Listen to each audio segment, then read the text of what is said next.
ভারতীয় সেনাবাহিনীর সঙ্গে সংঘর্ষে ৭ পাকিস্তানি অনুপ্রবেশকারী নিহত।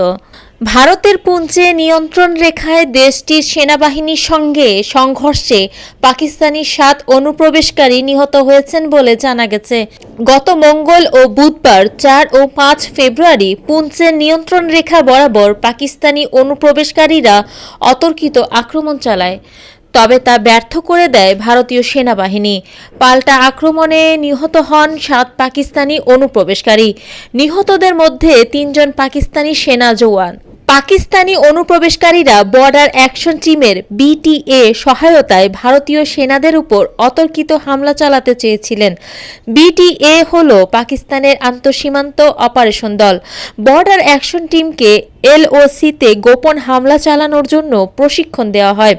পাকিস্তানের এই এজেন্সি সীমান্তে ভারতীয় সেনাদের উপর আগেও হামলা চালিয়েছে। ভারতীয় সেনারা এলওসিতে পাকিস্তানি অনুপ্রবেশকারীদের দেখামাত্রই গুলি করেন। নিহত অনুপ্রবেশকারীরা আল বদর গোষ্ঠীর সদস্য ছিলেন বলে ধারণা করা হয় ওই প্রতিবেদনে। ভারতের প্রধানমন্ত্রী নরেন্দ্র মোদীর নেতৃত্বাধীন সরকার ২০১৯ সালে জম্মু ও কাশ্মীরের বিশেষ মর্যাদা ধারা ৩৭০ বাতিল করার পর থেকে দুদেশের মধ্যে কূটনৈতিক ও বাণিজ্যিক সম্পর্ক তলানিতে পৌঁছায়।